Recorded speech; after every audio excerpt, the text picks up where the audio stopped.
Since you got here,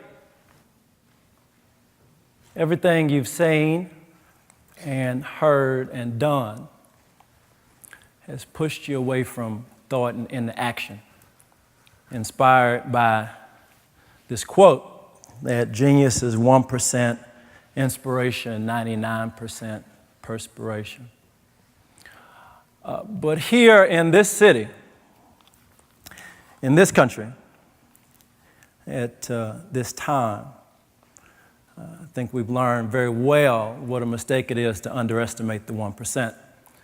So let's talk about that today. And I want to take you to a dark corner in a crowded party on a late night of an early, miserable winter in Cambridge, Massachusetts, to a conversation between four friends in our first year at Harvard Business School. A conversation inspired by a little wine and a little Marvin Gaye and a little more than a little hostility to working on Wall Street for the summer. And in that dark corner, a crazy idea was hatched. What if instead of marching off in our pinstripe suits to slave away in a cubicle for the summer, we piled into an RV and drove into the heart of America to put these overpriced MBAs to use, not just making a buck, but making a difference by helping entrepreneurs bring their dreams to life. Now, as dutiful MBAs, we knew that the risk-adjusted present value of making a decision under the influence is very low. So we slept on it.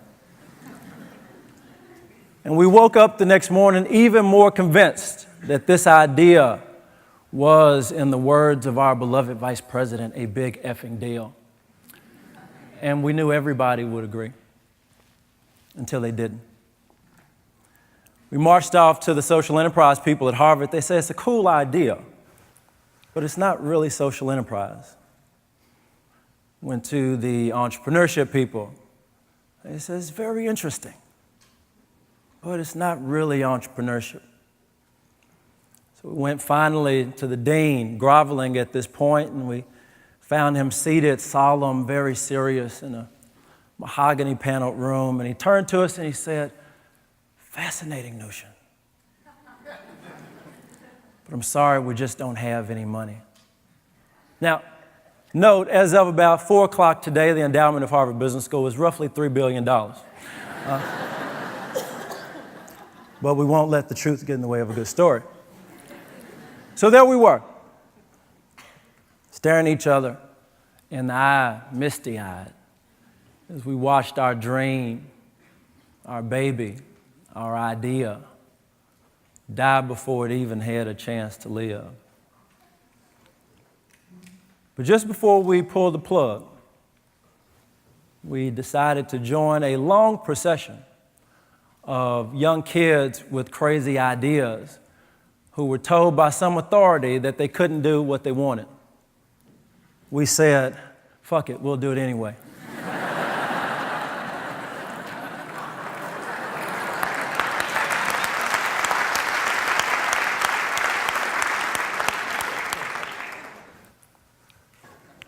Can't go back to Texas after making this slide. So we crowdfunded $13,000 from friends and strangers. The lady even sent us 15 pounds of cookies, which was very helpful while we were out on the road. We couldn't afford an RV anymore, so we drove our 2 cars and we named one of them R and the other one V so we could tell the press that we had an RV. And it worked. We gave up our dream of staying at the St. Regis and instead decided to camp in a cow pasture in rural Montana when we got there. And along the way, we learned the first rule in the new Playbook for Change that I'd like to share with you today, that the hierarchy is dead.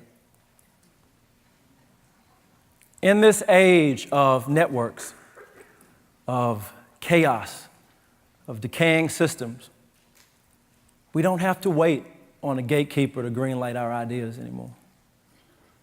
In this new playbook for change, we give ourselves permission.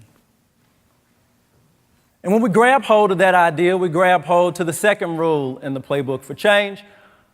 We're all entrepreneurs now. I can sense the groans pulsing through the balcony at this point. Damn it, not another one of these entrepreneurial evangelists giving me 12 steps to success. It's not what I want to do.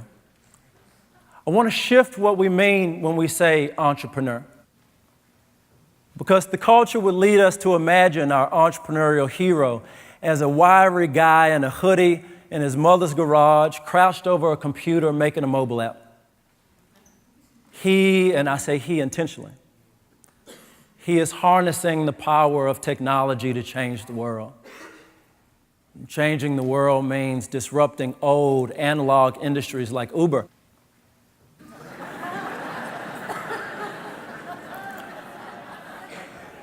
Or creating new industries altogether like SpaceX. Or making the lives of the time crunched a little less crunchy, like the great new startup Alfred, that will provide you with your own personal butler, that will clean your house and do your laundry and stock your groceries, all for the low price of $99 a month. Now, some of us would admit to wanting a personal butler. Most of us took an Uber in the past week. All of us want to go to the moon. I mean, come on, it's a great idea. The point is not to bash these companies. The point is to say that if these founders and these ideas are the only ones that make up the entrepreneurial tent, I've got news for you. We're screwed. Because as a great friend of mine wrote in the MIT Entrepreneurship Review, there is a whole unexotic underclass of people and problems that are overlooked and undervalued, and it's time we do something about them.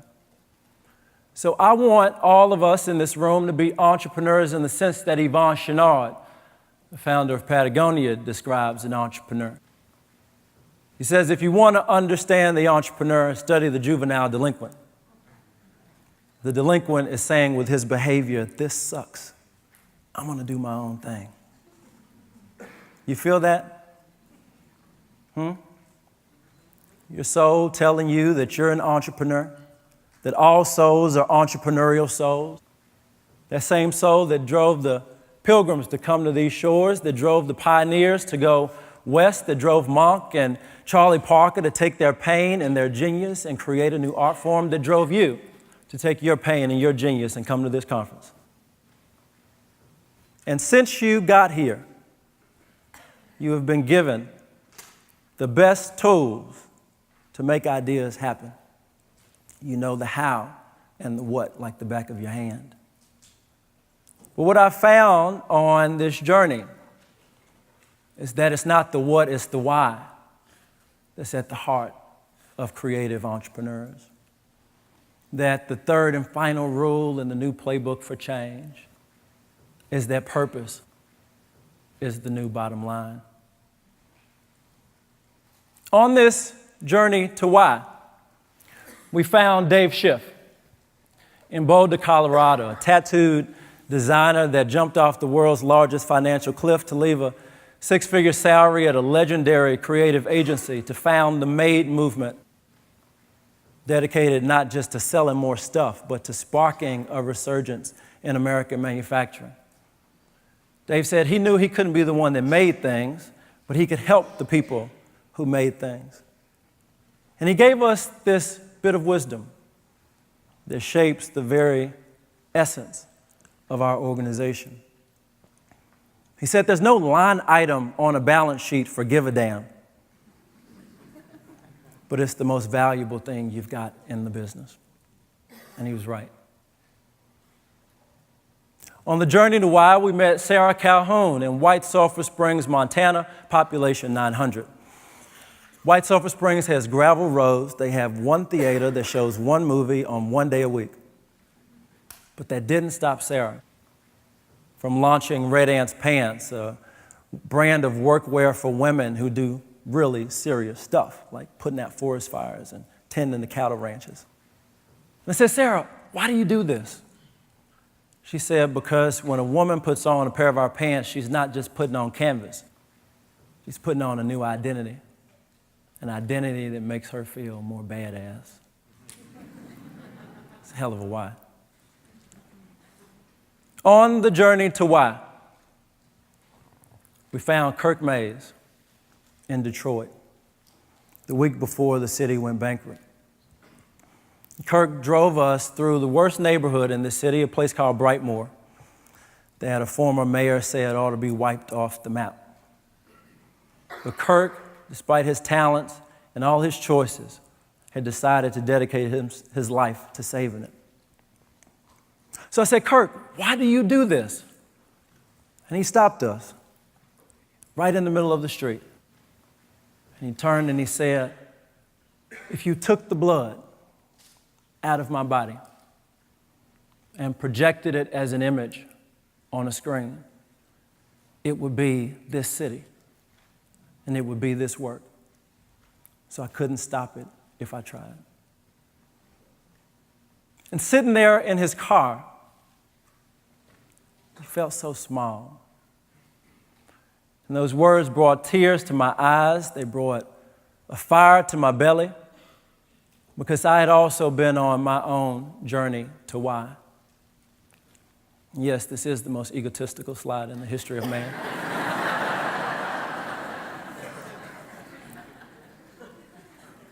Sorry. It was a journey that started when I was 12. And I went home from school one day and my grandmother sat me down. And she told me that my mother, who was my best friend and who suffered from mental illness, had disappeared from a rehab facility. And that day turned into a month, turned into a year, turned into almost a decade that I didn't know whether my mother was alive or dead. And she had always been my dream defender. I'd sit on the floor of the bathroom while she put on her makeup and tell her about my big ideas. I'd say, Mama, I want to be a firefighter. She'd say, sure, baby, you can do that. I'd come back a few months later and say, Mama, I want to be a chef like Julia Childs. She'd say, yeah, baby, you can do that too. Then a few months later, I come back, I say, Mama, I want to be Martin Luther King. And she'd say, well, baby, that's not a job.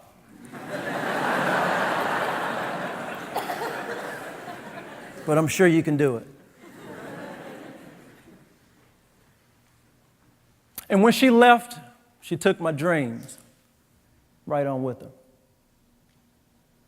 And just before I gave up, folks from every corner of my community, coaches and teachers and old random ladies at the grocery store, they stepped in and they raised their hands and they rolled up their sleeves and they said, how can I help? And that divine conspiracy is the only thing that kept me alive long enough to stand on this stage. So when I take the blood from my body and project it as an image on a screen, I see those faces. And they are telling me that it's my turn to raise my hand and roll up my sleeves and ask the world, how can I help? And that's what took me to MBAs Across America, and more importantly, that's what brought me here today, because I think I have an answer. Let me explain. Rebecca Henderson teaches a course at Harvard Business School called Reimagining Capitalism. And the very fact that a course called Reimagining Capitalism is being taught at Harvard Business School means that we are in revolutionary times. And the central question of the course is, how can business help solve the biggest challenges that society faces? Professor Henderson breaks all action into two circles. One circle represents all the things that make money. The other circle represents all the things that do good. And in the intersection of these two circles, she calls bucket one solutions, a business case. We can do well and do good at the same time. This is Walmart making their supply chain more sustainable, not just because it's good for the planet, but because it actually makes some money. Great. Let's write cases about these people. Everyone should adopt their best practices.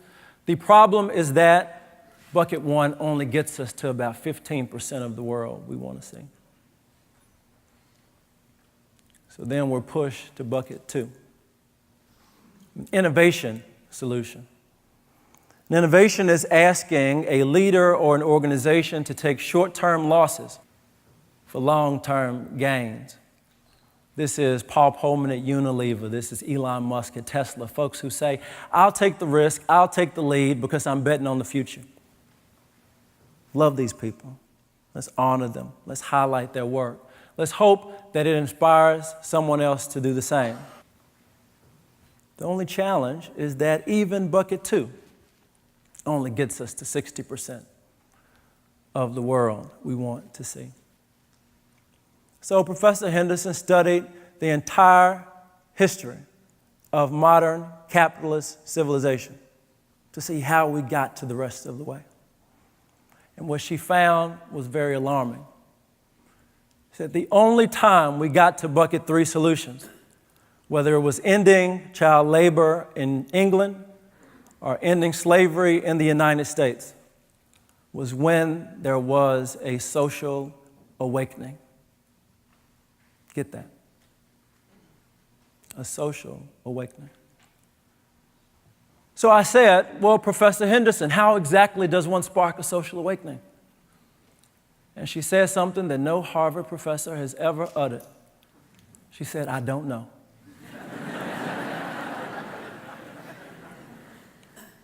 And that's where you come in. If there is a question burning in your mind, if there's a problem that just won't let you go, if there's a system that is so broken it makes you want to cry, if there's a friend or a stranger whose problem has become your own, if there's a gift that you have that led you here in search of a way to give it, then you have found your why, and you hold one spark to this great awakening. And thank God you do. Because I believe in the furthest reaches of my being that Baltimore won't rest, and Ferguson won't heal, and the seas won't stop rising, and the poor and the weak will not get a fair shot until this dying world of ours is shaken from its slumber. And creatives, at your best, you do just that. You wake us up. You lift our eyes and our spirits and our creative consciousness to a horizon of hope that in too many places of this country and around the world seems far too out of view. I believe that horizon is there. It is real. It is ours for the taking as soon as we wake up. And when we do, we'll be able to remix the closing lines of Ken Burns' jazz documentary. When asked, where is the world headed? We'll answer, wherever we take it, we're the entrepreneurs.